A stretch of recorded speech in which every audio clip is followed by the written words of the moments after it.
Bismillahirrahmanirrahim. Innal hamdalillah nahmaduhu wa nasta'inuhu wa nastaghfiruh wa na'udzu billahi min shururi anfusina wa min sayyiati a'malina.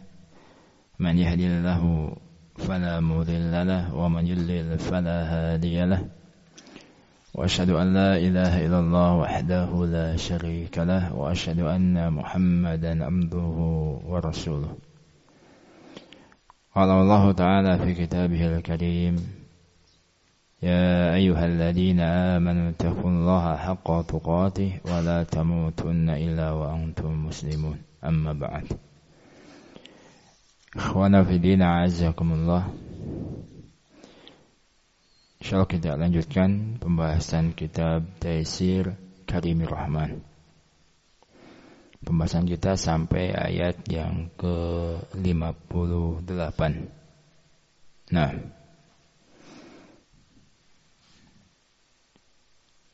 yang hafal ayat 56 sampai 58. Wa dzkur fil kitab Idris. Allah 56 sampai 58.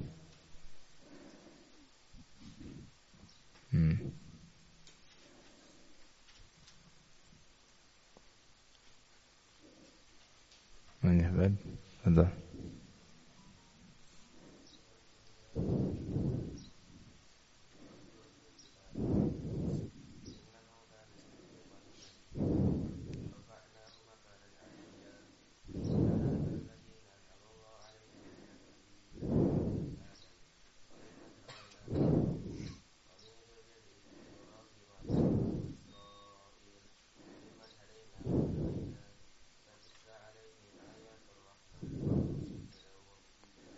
Santum.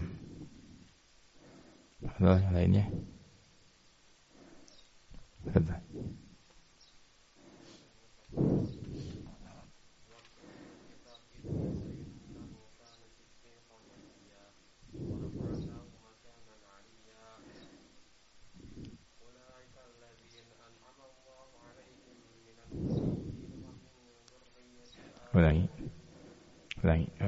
ulangi ulaika alladzina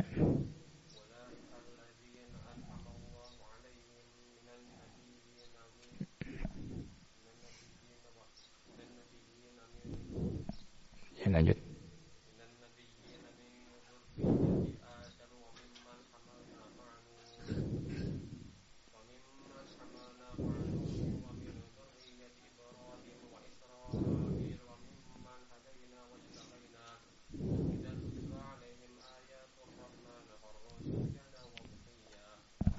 Barakallahu fikum. Telah kita jelaskan pada ayat yang ke-58 setelah Allah Subhanahu wa taala menyebutkan tentang para nabi, Allah mengatakan ulaikal ladzina an'ama Allahu 'alaihim minan nabiyyin. Mereka adalah orang-orang yang Allah Subhanahu wa taala anugerahkan nikmat kepada mereka. Ya, kata mereka ini para ulama berselisih apakah yang dimaksud adalah semua para nabi atau nabi-nabi yang disebutkan dalam ayat-ayat sebelumnya. Ya. Ibnu Katsir rahimahullahu taala berpendapat ulaika, penyebutan mereka itulah ditujukan kepada semua para nabi dan rasul. Sedangkan jumhur ulama, mayoritas para ulama berpendapat yang dimaksud hanyalah 10 nabi yang disebutkan dalam ayat-ayat sebelumnya, ya, yaitu Nabi Zakaria dan juga Nabi Yahya, kemudian juga Nabi Isa, Nabi Ibrahim, Nabi Ishaq, Yakub, Nabi Musa, kemudian Harun, Nabi Ismail dan Nabi Idris. Ya, ini nabi-nabi yang disebutkan pada ayat yang sebelumnya. Jumhur berpendapat kata ganti mereka itulah kembali kepada 10 nabi ini. Nah, dan kita ketahui secara umum bahwasanya para nabi seluruhnya adalah keturunan Nabi Adam alaihissalam. Nah, dari 10 nabi yang disebutkan tadi, keturunan Nabi Adam alaihissalam. Min dzurriyyati Adam wa mimman hamalna ma'a Nuh. Ya. Dan dari orang yang kami angkut bersama Nabi Nuh alaihissalam. Nah, berbeda pendapat para ulama tentang Nabi Idris alaihissalam. Ya. Sebagian ada yang berpendapat bahwa Nabi Idris hidup sebelum Nabi Nuh alaihissalam. Nah, tapi sebagian ulama yang lainnya mengatakan Nabi Idris alaihissalam termasuk dari nabi-nabi Bani Israel. Ya. Para ulama yang mengatakan Nabi Idris itu sebelum Nabi Nuh alaihissalam, terjadi perbedaan pendapat apakah Nabi Nuh termasuk keturunan Nabi Idris ataukah bukan keturunan Nabi Idris. Nah,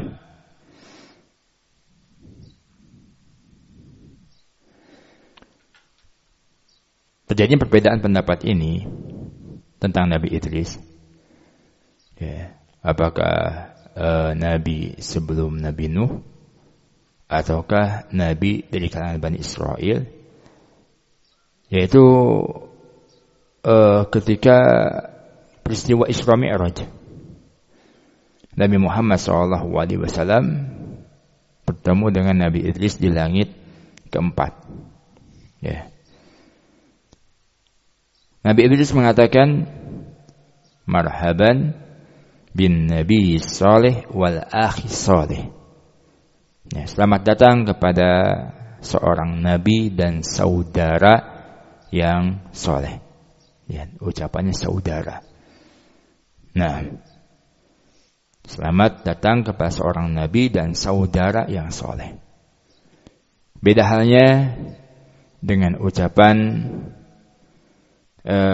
Nabi Adam alaihissalam dan juga Nabi Ibrahim alaihissalam ketika Rasulullah SAW bertemu dalam peristiwa Isra Mi'raj tersebut.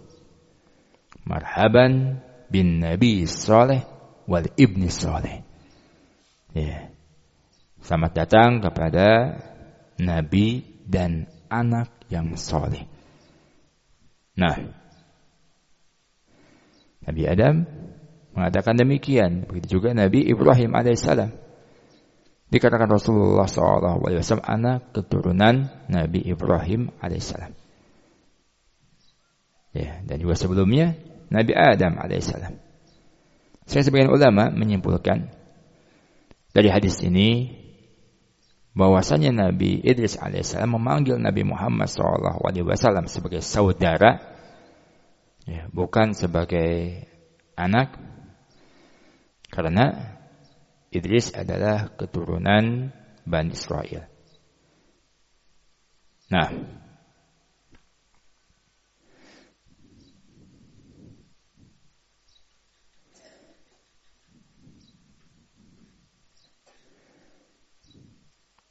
jelas khilaf di antara para ulama tentang Nabi Idris ini.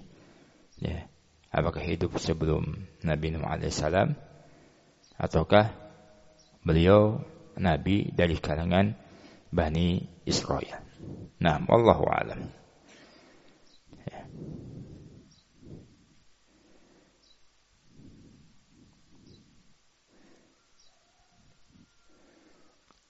Setelah Allah Subhanahu wa taala menyebutkan tentang para nabi tersebut, Allah sebutkan sifat mereka, idza tutla alaihim ayatul rahmani kharru sujada wa bukiya.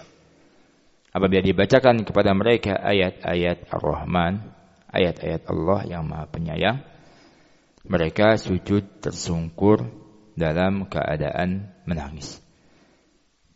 Nah, yang intinya mereka para nabi, walaupun Allah Subhanahu wa taala berikan kepada mereka berbagai kemuliaan, namun tetap saja ketika dibacakan kepada mereka ayat-ayat Allah Subhanahu wa taala, jiwa dan raga mereka tunduk kepada Allah Subhanahu wa taala, sehingga mereka sujud tersungkur sambil menangis. Nah,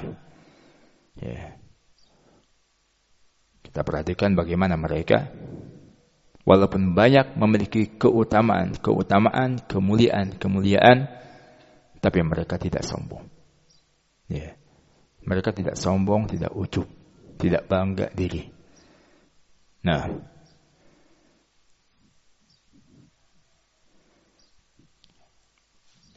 mereka sujud tersungkur kepada Allah Subhanahu wa taala sambil menangis ketika dibacakan ayat Allah Subhanahu wa taala. Tentunya kita hamba yang banyak kekurangannya, banyak dosanya, jauh lebih tidak pantas memiliki sifat ujub, sombong. Apa yang kita sombongkan? Apa yang kita banggakan? Padahal kita banyak sekali kekurangannya. Para anbiya saja, para nabi yang banyak kelebihannya, banyak kemuliaan, banyak keutamaannya, mereka tidak sombong, tidak ujub. Bahkan mereka tunduk kepada Allah Subhanahu wa taala, sujud tersungkur ketika dibacakan ayat-ayat Allah Subhanahu wa taala dalam keadaan menangis. Tentunya kita lebih-lebih lagi seharusnya, dikarenakan kita hamba yang banyak kekurangan. Nah, jangan merasa ujub, bangga diri, sombong, apalagi merendahkan yang lainnya. Nah, kita masuk pada ayat yang ke-59.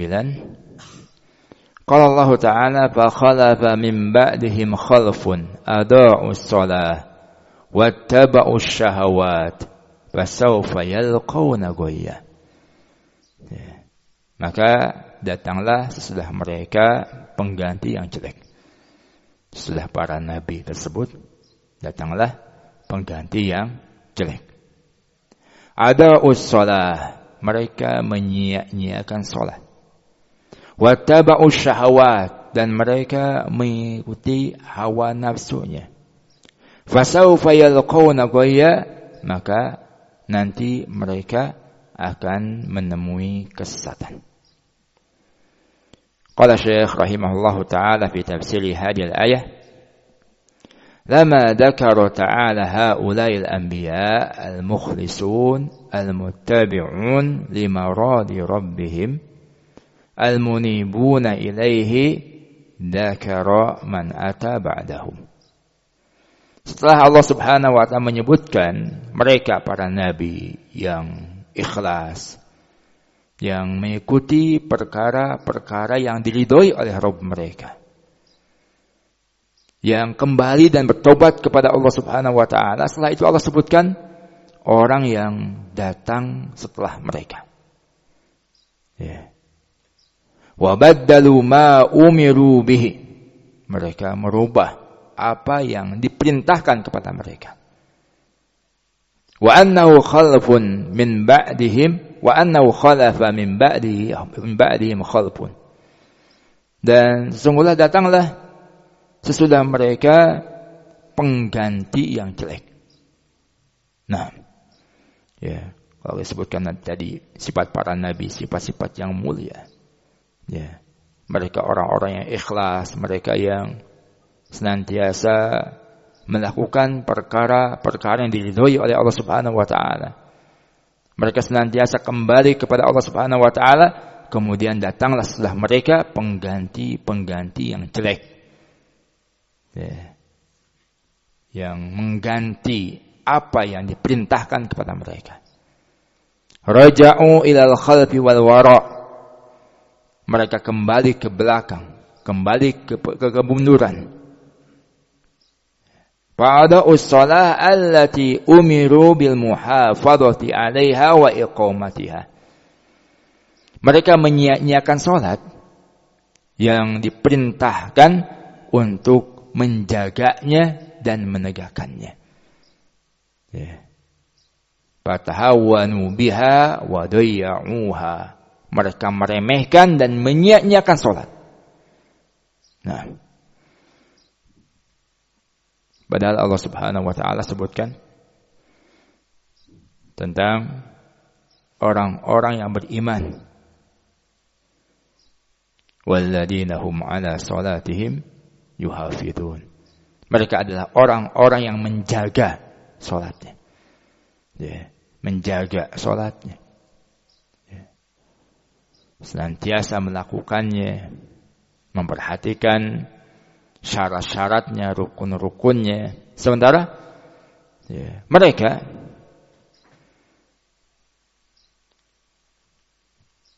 pengganti yang jelek tersebut menyia-nyiakan salat, meremehkan salat.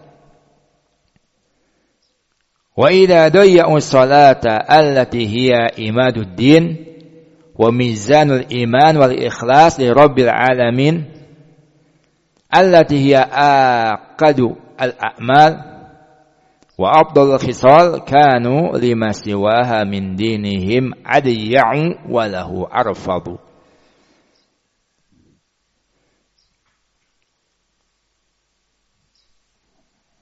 Dan apabila mereka menyia-nyiakan salat yang merupakan tiangnya agama dan juga tolak ukur keimanan dan keikhlasan kepada Rabbul Alamin, kepada Allah Subhanahu wa taala, dan juga merupakan amalan-amalan yang paling tegak ditekankan, wa afdalul khisal, dan juga sifat yang paling afdal salat.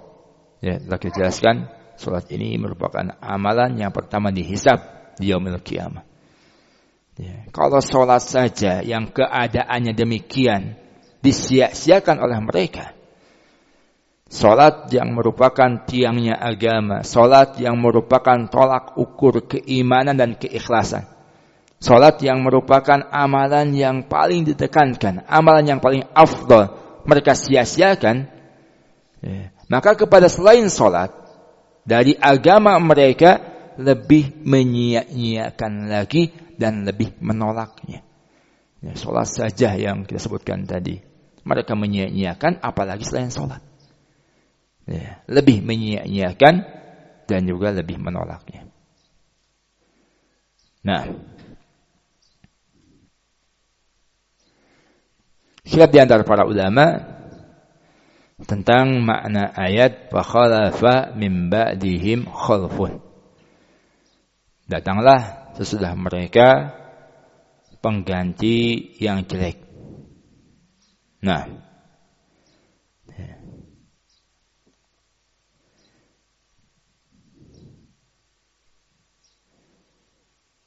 siapa yang dimaksud pengganti yang jelek ini? Sebagian ulama ada yang mengatakan bahwa mereka adalah Yahudi dan Nasrani. Nah, mereka adalah para pengganti yang jelek setelah nabi-nabi tersebut. Nah, dikarenakan konteks ayat sebelumnya, Allah Subhanahu wa taala menyebutkan 10 nabi yang kita sebutkan tadi. Setelah itu Allah katakan fa khalafa min ba'dihim khalfun. Datanglah setelah mereka, sudah para nabi yang disebutkan tadi, pengganti yang jelek. Sebagian ulama pendapat yang dimaksud adalah al-Yahud wan Nasara, orang-orang Yahudi dan juga orang-orang Nasrani. Sampai Nabi mengatakan la'anallahu al-Yahud wan Nasara ittakhadhu qubur anbiya'ihim masajid. Laknat Allah kepada Yahudi, laknat Allah kepada orang-orang Nasrani yang mereka menjadikan kuburan nabi-nabi mereka sebagai masjid. Nah, Ulama yang lainnya berpendapat bahwa mereka adalah umat Nabi Muhammad SAW yang lalai dari mengikuti ajaran Nabi SAW. Ada juga yang berpendapat siapapun mereka, baik dari umat Nabi Muhammad SAW atau Yahudi dan Nasrani ataupun yang lainnya, siapapun mereka yang bersifat demikian sepeninggal para nabi tersebut. Nah, kemudian Allah Subhanahu wa ta'ala menyebutkan sifat tercela yang ada pada mereka. Yang pertama, ada ussalah. Mereka menyia-nyiakan salat.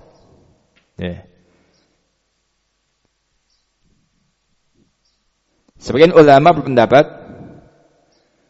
yang dimaksud dengan menyia-nyiakan salat di sini adalah orang yang sama sekali tidak melaksanakan salat. Nah, ini pendapat yang pertama, sama sekali tidak melaksanakan salat. Ini makna menyia-nyiakan salat. Ada juga sebagian yang berpendapat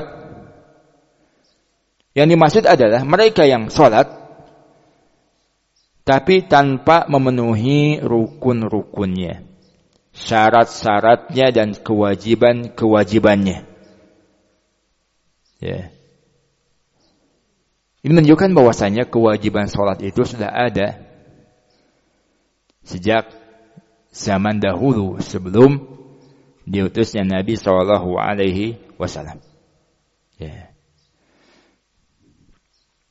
Namun mereka meninggalkannya sepeninggal para nabi mereka. Nah, sedangkan dari umat Nabi Muhammad SAW, di antara mereka masih ada orang-orang yang melaksanakan salat tapi tidak memenuhi syarat-syarat rukun-rukunnya dan kewajiban-kewajibannya. Ini semua disebut dengan menyia-nyiakan salat. Orang yang sama sekali tidak salat dikatakan dia menyia-nyiakan salat. Begitu juga orang yang salat tapi tidak memperhatikan syarat-syarat, rukun-rukun dan kewajiban-kewajibannya, dia pun dikatakan menyia-nyiakan salat. Nah, ini sifat jelek yang pertama disebutkan dalam ayat tadi, berkenaan dengan pengganti yang jelek setelah meninggalnya para nabi. Nah,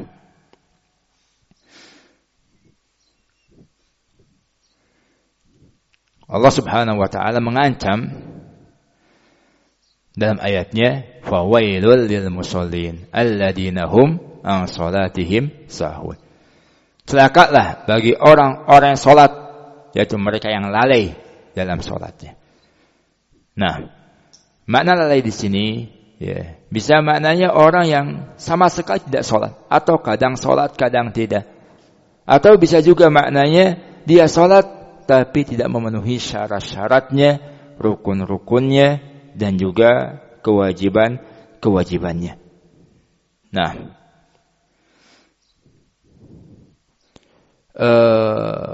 masyhur kisah Hudzaifah Ibn Yaman radhiyallahu anhu ketika beliau melihat seseorang yang salat sangat cepat sekali. Nah, Hudzaifah bertanya kepada orang tersebut, sudah berapa lama engkau salat dalam keadaan seperti itu? Salat sangat cepat, tidak tumaninah. Orang ini menjawab, sudah 40 tahun salat dalam keadaan seperti itu. Kemudian Hudzaifah bin Yaman mengatakan, ma shalaita mundu 40 sanah walau mitta wa anta tusalli hadhihi shalah lamitta ala wari fitrah Muhammadin sallallahu alaihi wasallam. Ya. Selama 40 tahun itu salatmu tidaklah sah, kata Hudzaifah. Jika salatmu terus seperti itu hingga engkau meninggal dunia, maka sungguh engkau telah meninggal dalam keadaan melenceng dari fitrah, dari ajaran Nabi Muhammad sallallahu alaihi wasallam. Nah, ini Hudzaifah ucapkan kepada orang yang salatnya cepat sekali, tidak terpenuhi rukun-rukunnya, syarat atau kewajibannya. Nah, dan juga Nabi SAW mengatakan dalam satu hadis, la tujzi salatun la yuqimu fiha ar-rajulu yakni sulbahu fi ruku' wa sujud. Seseorang yang salat tanpa membenarkan gerakan ruku dan sujudnya, maka salatnya tidak sah. Ya. Bahkan Nabi SAW pun mencela orang yang salat dengan cepat tanpa tumaninah. Ya. Tilka salatu salatul munafiq. Ya. Demikian itulah salatnya orang munafik. Ya. Di antara salatnya orang munafik, Rasulullah mengatakan, yajlisu yarkubu samsa hatta idza kanat baina qurnai syaitan qama. Ya. Fanaqraha arba'an la yadhkurullah fiha illa qalila. Ia terus menunda solat sambil mengamati matahari, mengamati waktu. Nah, sampai pada saat matahari berada di antara dua tanduk setan, hampir terbenam matahari, barulah ia bangkit melakukan solat asar. Dengan tergesa-gesa, seakan-akan burung yang sedang mematuk makanannya.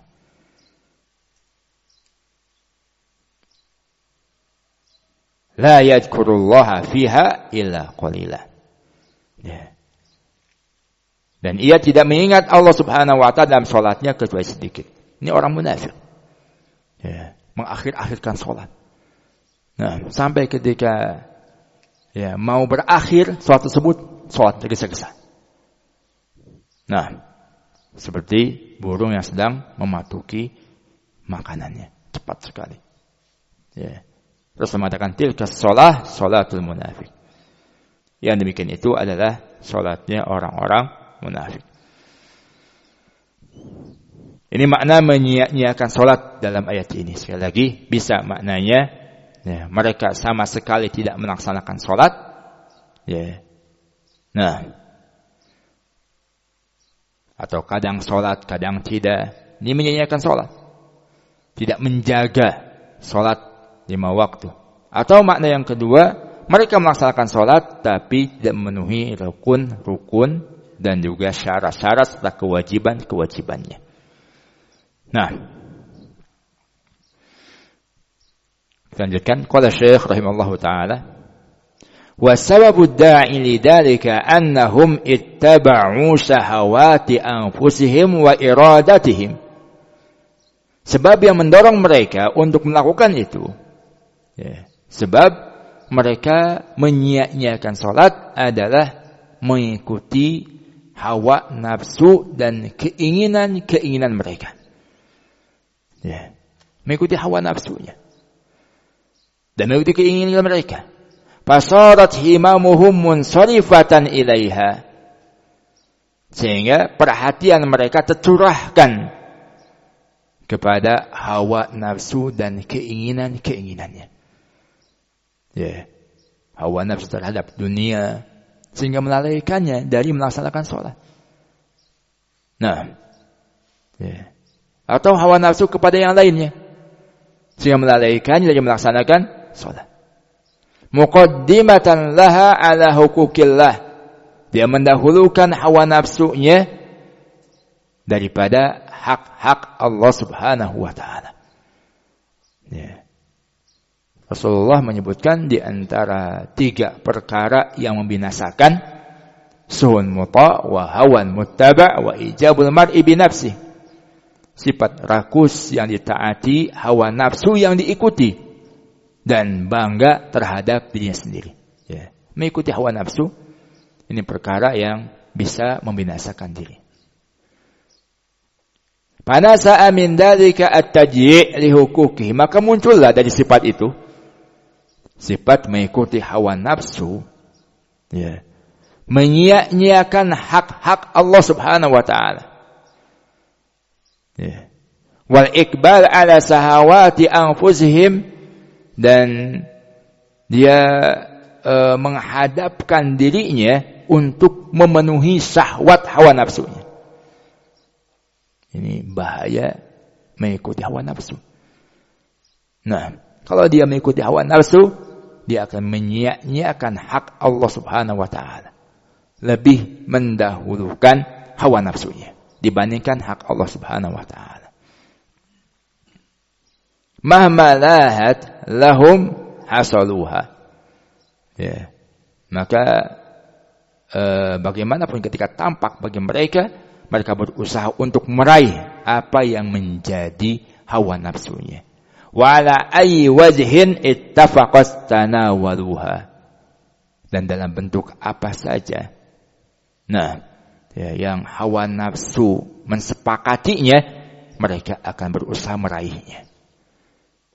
Nah, ini keadaan orang yang ya, sudah mengikuti hawa nafsunya, menyia-nyiakan hak Allah Subhanahu wa taala. Ya, apapun yang diinginkan oleh hawa nafsunya, dia akan berusaha untuk meraihnya. Nah, ini sifat tercela yang berikutnya. Ya, dari kaum yang datang sesudah para nabi, dari kaum-kaum yang jelek tersebut, ya, yaitu mengikuti hawa nafsu. Nah, kalau kita perhatikan, ya, syahwat dalam ayat ini disebutkan dalam bentuk jamak. Ya, wattaba'us syahawat.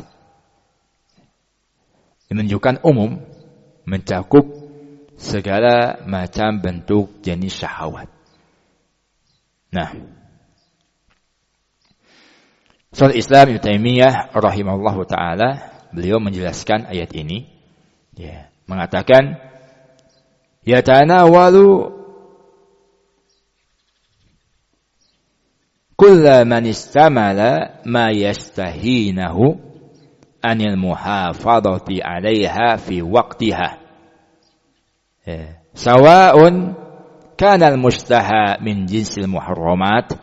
Kata beliau, ini mencakup semua orang yang mengikuti syahwatnya. Ya, mencakup semua orang yang mengikuti syahwatnya sehingga telalaikan dari menjaga sholat pada waktunya. Nah, baik syahwat berupa perkara-perkara yang haram. Nah, kal ma'kul al-muharram wal mashrub al-muharram wal mankuh al-muharram. Nah, wal masmu' al-muharram. Ya. Baik syahwat yang sifatnya haram seperti memakan makanan yang haram, dia telalaikan dari melaksanakan sholat dikarenakan sibuk dengan memakan makanan yang haram, atau minuman-minuman yang haram, atau pernikahan yang haram, atau mendengarkan sesuatu yang haram. Ya, lalai melaksanakan sholat dikarenakan sibuk mendengarkan musik, lena dengan musik dan nyanyian-nyanyian. Nah, bahkan bukan hanya syahwat yang sifatnya muharram saja. Au kana min jinsil mubahat lakin al-israf fihi yunha anhu. Atau kata beliau, atau syahwat yang berupa perkara-perkara yang mubah yang dilakukan secara berlebihan. Nah, ataupun syahwat berupa hal lainnya. Ya. Syahwat yang mubah saja, kalau dilakukan secara berlebihan, ini tidak boleh.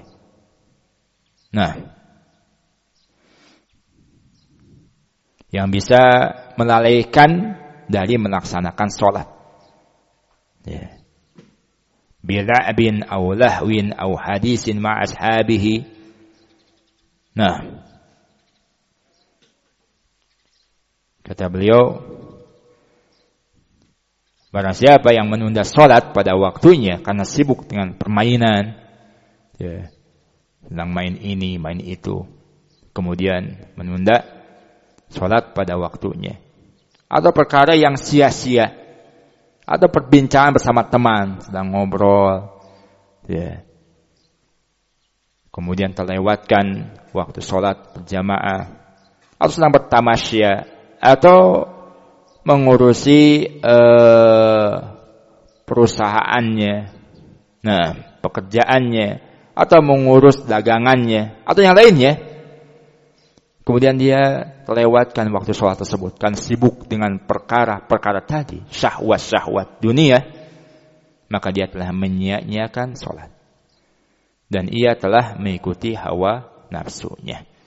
Nah, orang yang keadaannya demikian, meninggalkan sholat, kemudian mengikuti hawa nafsunya, Allah katakan, fasawfa yalqawna ghayya. Maka nanti dia akan mendapatkan atau menemui kesesatan. Ai adaban mudha'afan syadidah. Makna ghayya di sini adalah adab yang berlipat ganda, syadidan yang sangat keras. Nah, ya, khilaf di antara para ulama tentang makna ghayya dalam ayat ini. Fasawfa yalqawna ghayya. Ya, sebagian ulama mengatakan yang dimaksud dengan ghayya adalah kesesatan. Ya. Sebagian lagi mengatakan bahwa ghayya yang dimaksud dalam ayat ini adalah akibat dari kesesatan. Dia akan menemui akibat dari kesesatan, yaitu azab yang pedih. Nah, ada yang mengatakan ghayya di sini nama suatu lembah yang sangat dalam di neraka jahanam. Nah, di mana orang yang menyia-nyiakan sholat akan dilemparkan, ya, ke dalam neraka ini. Ya. Orang yang menyia-nyiakan sholat dikatakan terlalaikan oleh syahwat dunia akan dilemparkan ke dalam lembah yang dalam di neraka jahanam ini. Khilaf di antara para ulama tentang mana ghayya. Tapi walaupun para ulama berselisih pendapat tentang makna ghayya pada ayat ini, akan tetapi mereka sepakat bahwa orang-orang yang meninggalkan sholat karena mengikuti syahwat dunia, ya, akan diazab dengan azab yang pedih. Nah, ya, sifat yang jelek, ya, menyia-nyiakan sholat dan juga mengikuti hawa nafsu, sehingga Allah berikan ancaman yang keras. Bagi orang yang menyia-nyiakan sholat, mengikuti hawa nafsu, akan diberikan adab dengan adab yang pedih. Nah, wallahu a'lam bishawab, tafsir ayat yang ke-59. Fakhalafa min ba'dihim khalafun adha'us shalah wattaba'us syahawat fasawfa yalqawna ghayya. Ilahuna alhamdulillah. Subhanakallahumma bihamdik asyhadu an la ilaha illa anta astaghfiruka wa atubu ilaik. Assalamualaikum warahmatullahi wabarakatuh.